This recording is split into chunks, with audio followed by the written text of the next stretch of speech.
मुझे बस इंतज़ार था तो रात होने का, और आखिरकार मेरा इंतज़ार ख़त्म हुआ और रात हो गई। सीधे गाड़ी स्टार्ट की और शिरीन की हवेली की जानिब मैं चलाने लगा। आज गाड़ी इतनी स्पीड में चला रहा था कि लोग शायद मुझे पीछे से गाली भी बक रहे हों, क्योंकि कई लोगों ने तो मुझे चिल्लाकर कुछ कहा भी। लेकिन दिमाग पर सिर्फ एक ही जुनून सवार था कि शिरीन से जाकर बस एक बार बात कर लूँ, उसे एक बार समझाने की कोशिश करूँ, शायद वो मान जाए। मेरी मोहब्बत तो मुझसे दूर ना हो, क्योंकि मेरी खुदगर्ज और लालची बीवी तो मुझे छोड़कर जा चुकी थी और मेरे बच्चों को भी ले गई थी। लेकिन मैं शिरीन को अब खोना नहीं चाहता था, क्योंकि शिरीन अगर चले जाएगी तो मेरा क्या होगा ये तो मुझे भी नहीं पता था। मैं गाड़ी चला रहा था और गाड़ी तकरीबन 100 से ऊपर की स्पीड में चल रही थी। लोग सिर्फ मेरी गाड़ी को ही देख रहे थे। शायद कुछ लोग मुझे नशे में भी समझ रहे हों, लेकिन मेरे दिमाग पर तो सिर्फ एक ही नशा सवार था और वो था शिरीन का।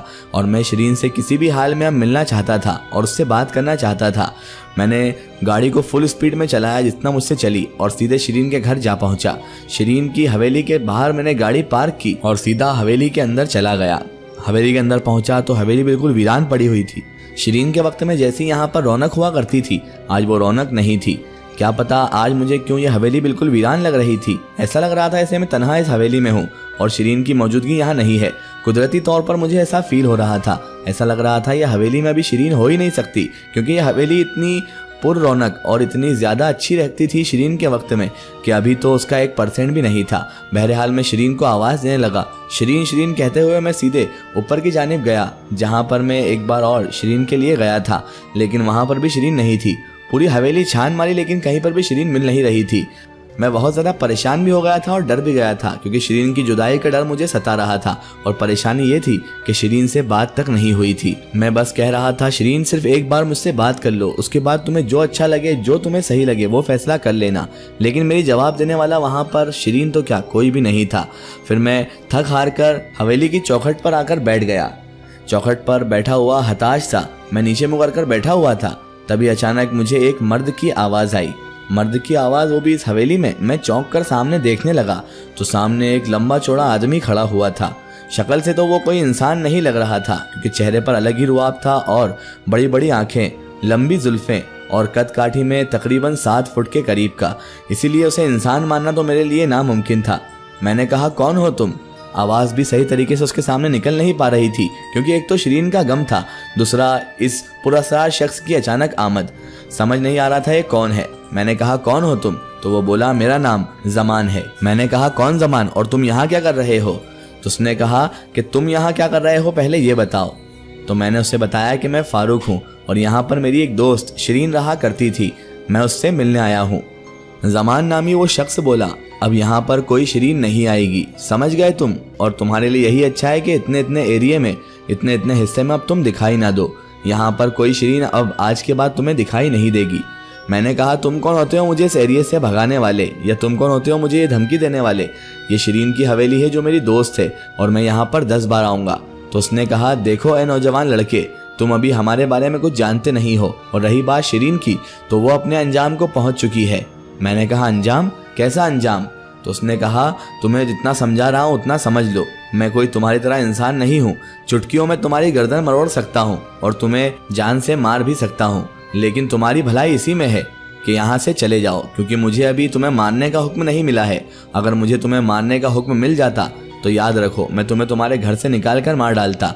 लेकिन बस शुक्र मनाओ कि जिन्नातों के बादशाह ने हमें मना कर रखा है कि इंसानों का बेवजह खून नहीं बहाना है या किसी इंसान की जान नहीं लेनी है, वरना हम तुम्हें बताते कि हम क्या कर सकते हैं। मुझे उसकी बात सुनकर बड़ा ताज्जुब हुआ। क्या ये भी कोई जिनज़ादा था? मैं हैरान रह गया। डरते हुए कांपते हुए होठों से मैंने पूछा, क्या तुम भी जिनजाद हो? तो उसने कहा, हाँ, मैं मोहतरमा शिरीन के वालिद का गुलाम जिन हूँ, और तुम्हें पता भी है तुमने किसका दिल तोड़ा है और किसके साथ धोखेबाजी की है। मैंने कहा, देखो जमान, तुम जो भी हो मुझे नहीं पता, लेकिन ना मैंने किसी का दिल तोड़ा है ना मैंने धोखेबाजी की है।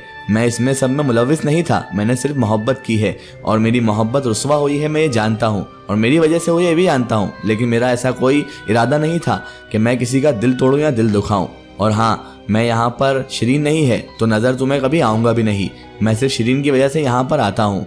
मैंने उससे पूछा कि शिरीन कहाँ है, तो वो कहने लगा, वो जहाँ जाना थी वहाँ पहुँच गई है और वो सही है, और जिस हाल में तुमने उसे पहुँचाया था उस हाल में ही है। अब ऐ शख्स, तुम कान खोल कर सुन लो, कि दोबारा इस हवेली में नजर ना आना, वरना मैं अपने सरदार के हुक्म की पासदारी भी ना रखूंगा और तुम्हें तुम्हारे अंजाम तक पहुंचा दूंगा। मैंने उससे कहा, देखो जमान, मौत से वो डरते हैं जिन्हें अपनी जिंदगी प्यारी हो। मुझे अपनी जिंदगी से अब कोई मतलब नहीं बचा है। तुम कल मुझे मारते हो तो आज मार दो। शायद शिरीन को मेरी मोहब्बत का इस बात से ही अंदाज़ा हो जाएगा। जब उसका यह आशिक फना हो जाएगा तो शायद मेरे महबूब को ये इत्तला मिल जाएगी कि वाकई मैं उससे मोहब्बत करता था और उसकी मोहब्बत में दीवाना था। मेरी बात सुनकर अचानक उसके चेहरे के तासुरात बदलने लगे और वो कहने लगा, देख, मैं तुझे ये बात अच्छी तरह से समझा देता हूँ। हमारे सरदार की बेटी यानी शिरीन का ख्याल अपने दिल से निकाल दे। उनका कोई मेल जोल कभी तुझसे हो ही नहीं सकता है। कहाँ वो शहजादी और कहाँ तू फटीचर। देख, तेरी भलाई इसी में है कि तू उन्हें भूल जा और यहाँ से दफा हो जा, वरना मुझे भी नहीं पता मैं अपने सरदार के लिए क्या क्या कर सकता हूँ। वो हमारे सरदार की बेटी है और तू उसके काबिल नहीं है। हम जिन जात का तुम आदमजादों से कोई मेल जोल हो ही नहीं सकता। तुम आदमजाद बड़े खुदगर्ज और बड़े मतलबी होते हो, बड़े फरेबी होते हो। अपना मतलब हो जाने के बाद धोखा दे देते हो और हमारे कौम की मासूम सी भोली भाली सी जिनजादियों को अपने प्यार के फंदों में उलझाकर अपना लालच और अपनी ज़रूरत दोनों पूरी कर लेते हो। दफ़ा हो जाओ तुम यहाँ से और आज के बाद इस हवेली पर कभी आना मत, वरना अपनी ज़िंदगी खो बैठोगे। मैंने कहा, देखो जमान, वो और होंगे जो धोखेबाज होते होंगे और मैं मानता हूँ कि आदमजात में बहुत धोखेबाज लोग होते हैं, बहुत फरेबी लोग होते हैं, लेकिन हर इंसान भी एक जैसा नहीं होता। जिस तरह तुम जिन्नातों में भी बहुत सारे बुरे जिन्नात होते हैं, उस तरह हमारे इंसानों में भी बहुत सारे बुरे इंसान होते हैं। मैं मानता हूँ कि मुझसे गलती हुई है, लेकिन मैंने कभी शिरीन को धोखे में नहीं रखा, ना ही उसके लालच में मैंने कभी उससे कुछ लिया है और ना ही इसी वजह से मैंने उससे मोहब्बत की है। मेरी मोहब्बत पाक थी और मैं अपनी मोहब्बत को मुकम्मल करना चाहता था। मैंने शिरीन से निकाह का भी कहा था, लेकिन शिरीन ने मना कर दिया था, वो भी तुम लोगों की वजह से कि तुम उसे एक्सेप्ट नहीं करोगे, तुम कभी राजी नहीं रहोगे। तो जमान बोला, तेरी हिम्मत कैसे हुई शहजादी के बारे में ऐसी बात करने की? तू होता कौन है उनसे निकाह करने वाला? अपनी हालत देख और अपनी औकात देख के बात कर। वो जिन्नातों की शहजादी और कहाँ तू फटीचर सा आदमजाद। तू कभी भी शहजादी के काबिल नहीं बन सकता, चाहे तू एड़ी से लेकर चोटी तक का जोर लगा ले। मैंने कहा, देखो जमान, ऐसा नहीं है कि मैंने एक तरफा मोहब्बत की है या मैंने तुम्हारी शहजादी यानी शिरीन को धोखा दिया है। बस जो हालात ने मेरे साथ किया है वो मैं तुम्हें बयान नहीं कर सकता और तुम कभी हालात समझ भी नहीं सकते, क्योंकि तुम्हारे पास वो दिल नहीं जो हालातों को समझ सके। तुम एक सख्त दिल जिनजाद हो और शिरीन एक दिल वाली जिनजादी है। उसका दिल मोम सा है जो मेरी मोहब्बत को समझता है और जिस दिन भी उसे एहसास हो जाएगा ना, वो तुम जैसे को लात मार कर वापस मेरे पास आ जाएगी। मुझे अपनी मोहब्बत पर यकीन है और हाँ, आज के बाद तुम भी मुझे अपनी शक्ल मत दिखाना, वरना मैं भी क्या करूँगा ये मुझे भी नहीं पता है। मैंने जमान से बहसबाजी करके मामले को और बिगाड़ लिया था, क्योंकि जमान एक जिनजात था और मैं एक आदमजात, लेकिन फिर भी मोहब्बत का जुनून सब पर भारी था। मैं उस जिनजात को जिनजात भी ना समझकर उसे ऐसी खरी खोटी सुनाकर आया कि मैं किसी इंसान को भी नहीं बोल सकता था। बहरहाल गाड़ी उठाई और वहां से सीधा अपने घर आया। घर भी वीरान था, शिरीन की हवेली भी वीरान थी और अब मैं सिर्फ तन्हा रह गया था। ऐसा लग रहा था मानो इस पूरी दुनिया में मैं सिर्फ तन्हा ही हूँ। दिल इतना कमजोर हो चुका था कि समझ नहीं आ रहा था मैं क्यों रो रहा हूँ। इतना भी मेरे साथ क्या हो गया है कि मैं रोए जा रहा हूँ। लेकिन दिल था जो अपनी मोहब्बत, अपने महबूब को याद करके रोए जा रहा था और आंखें थी जो सिर्फ दिल का ही साथ दे रही थी। आप तो जानते ही हैं मोहब्बत में इंसान का क्या हाल होता है, बस वही हाल मेरा था। और मोहब्बत में जब दिल टूटता है ना, तो इतनी तकलीफ होती है कि मानो जिंदगी खत्म हो गई हो, वीरान हो गई हो, कोई उम्मीद नहीं नजर आती है। मन करता है मौत को गले लगा ले, लेकिन मौत भी कम वक्त उस वक्त नहीं आती है, क्योंकि जिंदगी और मौत इंसान के इख्तियार में नहीं है। इंसान की जब मौत आनी है जब ही आएगी। और वैसे भी मैं कोई गलत रास्ता इख्तियार नहीं करना चाहता था ताकि मैं अपने रब की नज़र में भी गलत हो जाऊं। दिमाग में तो खुदकुशी के कई ख्याल आ रहे थे, लेकिन वो करना मेरा मजहब, मेरा रब मुझे इजाज़त नहीं देता है। बहरहाल ज़िंदगी तो जीना था, लेकिन अब शिरीन की याद में बहुत ज़्यादा पागल हो चुका था। एक तरफ मेरे बच्चों का मुझे गम था। रानी के जाने से मुझे कोई फ़र्क नहीं पड़ा था, क्योंकि उसकी मेरी ज़िंदगी में इतनी अहमियत थी ही नहीं, क्योंकि मैंने उसे उस दौर में देख लिया था जब मेरे पास खूब पैसा था तो वो सिर्फ पैसों को ही तरजीह देती थी, पैसों को ही अहमियत दिया करती थी। तो मेरी नज़रों से तो वो गिर चुकी थी। मुझे फिक्र थी तो सिर्फ अपने बच्चों की, और इधर शिरीन का गम मुझे सताए जा रहा था। पता नहीं क्यों शिरीन की इतनी याद आ रही थी कि मानो शिरीन के लिए मैं अब कहीं पर भी जाने को तैयार था। अगर कोई मुझे कह दे कि शिरीन दुनिया के उस कोने में है तो मैं वहां पर भी चला जाऊं, लेकिन शिरीन तो थी ही अलग दुनिया में, जहां जाना मेरे लिए अपने आप से तो मुमकिन नहीं था। बहरहाल मोहब्बत का शदीद गम दिल को झटके दिए जा रहा था और अब धीरे धीरे मैं डिप्रेशन की तरफ जा रहा था। कमरे में बैठा अकेला रोता रहता था। न खाने की फिक्र ना ही कहीं जाने की चिंता थी। गाड़ी भी खड़े खड़े अब धूल खाने लगी थी और ऊपर से गम ही गम में एक नया शौक पाल लिया था और वो नया शौक था इतना हराम कि इंसान उसको कभी छूना भी पसंद ना करे। मुझे ड्रिंक करने की आदत लग गई थी। स्मोकिंग तो पहले से ही थी लेकिन ड्रिंक करने की आदत भी अब और ज़्यादा लग गई थी। ऐसी लत लग गई थी मानो उसके बिना सुकून ही नहीं आता था। गाड़ी चलाता, जितनी सवारी मन होता उतनी सवारी मारता, कुछ खाना होता तो खा लेता और बाकी पैसों की दारू पी जाता। दारू ने मुझे ऐसा कर दिया था जैसे मानो इस दुनिया से मैं बेगाना हूँ। लोग मेरी तरफ देखकर थूकते थे और कहते थे देखो इसको, बेवड़ा अपने बीवी बच्चों को छोड़ दिया है किसी आवारा औरत के चक्कर में। लेकिन मेरी हालत तो उस टूटे हुए कांच की तरह हो गई थी कि जिसे देखते तो सब हैं लेकिन कभी कोई जोड़ने की कोशिश तक नहीं करता और लाख जोड़ने की कोशिश कर ले फिर भी नहीं जुड़ता। बहरहाल लोग मुझ पर थूकते थे, शिरीन के बारे में अनाप शनाप कहते थे तो मैं अपने कमरे में आकर खूब रोता था और मैं सिर्फ यही शिकायत करता था कि क्या मोहब्बत करने की ये सज़ा है कि महबूब तो रुसवा हो ही, बाद में उसके आशिक को इतना जलील करे दुनिया, इतने ताना दे दुनिया। आप तो जानते ही हैं कि मोहब्बत अगर मुकम्मल हो जाए तो भी दुनिया को चैन नहीं है और अगर मुकम्मल ना हो तो फिर तो दोनों मोहब्बत करने वालों का जीना दुश्वार सा हो जाता है। समझ नहीं आता कि शिरीन को कहाँ तलाश करूँ। हवेली जाकर भी उस जमान नामी जालिम से बात करने की इच्छा नहीं होती थी क्योंकि अगर उससे मेरी एक और बार बात होती तो शायद वो मुझे मार देता या फिर मैं उसे कुछ ना कुछ ऐसा कर देता जो मैं सोच भी नहीं सकता था। समझ नहीं आ रहा था, कोई रास्ता नजर नहीं आ रहा था और ऊपर से मुझे ये इतनी गंदी लत लग चुकी थी कि जिसमें मुझे रात का तो होश रहता ही नहीं था। रात को नींद ही इसी वजह से आती थी, वरना कई दिन तक तो मैं शिरीन की याद में सो भी नहीं पाया था। तबीयत तो खराब हो ही गई थी लेकिन फिर इस गंदी लत का सहारा लेकर मैं रातों को आराम करने लगा। कभी घर के बाहर ही सो जाता ज़मीन पर तो कभी घर के अंदर मिलता।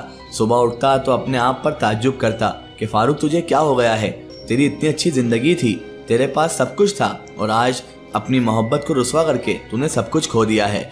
मैं अपने आप को बहुत दोष दिया करता था, कोसता था अपने आप को और अपने उस वक्त को जब शिरीन और मेरे बच्चे दोनों मुझसे दूर चले गए।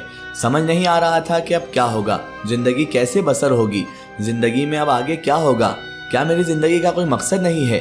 रातों को रेलवे स्टेशन पर खड़ा रहता, रात के 2, 3, 4 बजे तक रेलवे स्टेशन पर खड़ा रहता है कहीं शिरीन की कोई एक झलक दिख जाए, शिरीन को मुझ पर रहम आ जाए और वो मुझसे एक बार मिलने आ जाए। सिर्फ एक झलक के लिए मैं कुछ भी करने को तैयार था। उसकी एक झलक मिल जाती तो आंखों को सुकून मिल जाता, दिल को करार मिल जाता। लेकिन वो थी जो पता नहीं कहाँ चली गई थी। अपनी दुनिया में इस तरह मगन तो नहीं हो सकती थी वो, क्योंकि उसने भी मुझसे मोहब्बत की थी, उसने भी मुझसे दिल लगाया था। लेकिन समझ नहीं आ रहा था कि अब मेरा क्या होगा, मुझसे क्यों नहीं मिल रही वो। आखिर मैंने ऐसा कौन सा गुनाह कर दिया। मैं तो उसमें मुलविस भी नहीं था, मैं तो मिला हुआ नहीं था। जो किया था रानी ने ही किया था ना, मैंने कुछ थोड़ी ना किया था। और वो तो अब मेरी जिंदगी से जा चुकी है, मेरे बच्चों को भी ले गई। तो अब शिरीन मुझे किस बात की सजा दे रही हो? आखिर तुम क्या चाहती हो? क्यों मेरे सामने नहीं आती? मैं अकेला खड़ा हुआ हवा में ही बातें किया करता था और लोग मुझे पागल पागल कहकर चिढ़ाया करते थे। कई लोग मुझे पागल कहकर भगा दिया करते थे। सोचते थे शायद मेरा दिमाग सटक गया है, मेरा दिमाग खराब हो गया है, मैं अपना जहनी तवाजुन खो चुका हूँ, मेंटल हो चुका हूँ। लेकिन मैं किसको बताता कि मैंने मोहब्बत ही ऐसी मखलूक से की है जो तुम जैसे अंधों को दिखाई नहीं देगी। वो तो फिलहाल मुझे भी नहीं दिख रही थी, लेकिन मैं इतना ज़रूर जानता था कि शिरीन मेरे हाल से बेखबर नहीं होगी। मुझे इस तरह टूटता हुआ वो भी देख रही होगी। मैं इसीलिए रोता हुआ बस शिरीन को याद करता रहता था। एक दिन जब शराब के नशे में धुत मैं गाड़ी से अपने घर आ रहा था, तभी अचानक मुझे रानी का चेहरा सामने आया। उसके बाद मेरे बच्चों की याद आने लगी तो मैंने सीधा गाड़ी अपनी बीवी के घर की तरफ मोड़ दी जहाँ उसका पियर था। वहाँ गया और बाहर जाकर चिल्लाने लगा, कहाँ हो रानी, मेरे बच्चों को मुझे वापस दे दो, मैं इस तरह जिंदा नहीं रह सकता, मेरे बच्चों को मुझे वापस दो। रानी के वालिद जब बाहर आए, उन्होंने मेरी हालत देखी तो मुझे सहारा देने की कोशिश की, लेकिन मैं था नशे में धुत। मैंने उन्हें भी धक्का मुक्की कर दी और मैंने सिर्फ इतना ही कहा, मुझे मेरे बच्चों से मिला दो। उन्होंने कहा, फारूक तुम शराब भी पीने लग गए? सही किया हमारी बेटी ने तुम्हारे साथ, जो तुम्हें छोड़कर चली आई। ऐसे शराबखोर इंसान के साथ मैं अपनी बेटी को हरगिज नहीं रहने दे सकता। मैंने कहा, बुड्ढे तुझे मैं जितना कह रहा हूँ उतना कर, तेरी बेटी को मैं भी रखना नहीं चाहता, मुझे मेरे बच्चों से मिलवा दे। उन्होंने मुझे धुतकार कर भगा दिया और कहा, ऐ शराबी यहाँ से चला जा, हमारे घर का कोई बच्चा भी तुझसे नहीं मिलना चाहता, तू इस काबिल नहीं है कि तुझसे मुंह लगा जाए। और उन्होंने इतना कहकर मेरे मुंह पर ही दरवाज़ा बंद कर दिया। लड़खड़ाता हुआ मैं थोड़ी देर चिल्लाता हुआ फिर से अपनी गाड़ी में बैठ गया और गाड़ी में बैठकर जैसे तैसे होशो हवास संभालते हुए अपने घर पहुंच गया। कमरे में आकर खूब रोया, लेकिन कोई सुनने वाला नहीं था। ना ही मेरी बीवी को मेरा दर्द समझ में आ रहा था कि वो मुझे मेरे बच्चों से मिलवा दे, ना ही शिरीन को मेरा दर्द समझ में आ रहा था कि वो मुझे आकर अपने सीने से लगा ले और कहे, फारूक कोई हो ना हो मैं तुम्हारे साथ हूँ। कुछ समझ में नहीं आ रहा था कि आखिर शिरीन भी इतनी सख्त दिल कैसे हो सकती है। शराब के नशे में कब नींद लग गई मुझे नहीं पता था, लेकिन उस दिन का ख्वाब मैं कभी भूल भी नहीं सकता था। ख्वाब में मुझे शिरीन आज फिर से दिखाई दी थी। इसकी आगे की स्टोरी हम लिखेंगे इसके अगले पार्ट में। अगर आप भी अपनी ज़िंदगी की कोई सच्ची कहानी या सच्ची घटना हमसे शेयर करना चाहते हैं या आप अपनी कोई स्टोरी हमारे चैनल के ज़रिए शेयर करवाना चाहते हैं तो हमारे Facebook page my story book को फॉलो करें और उस पर हमसे जुड़ें।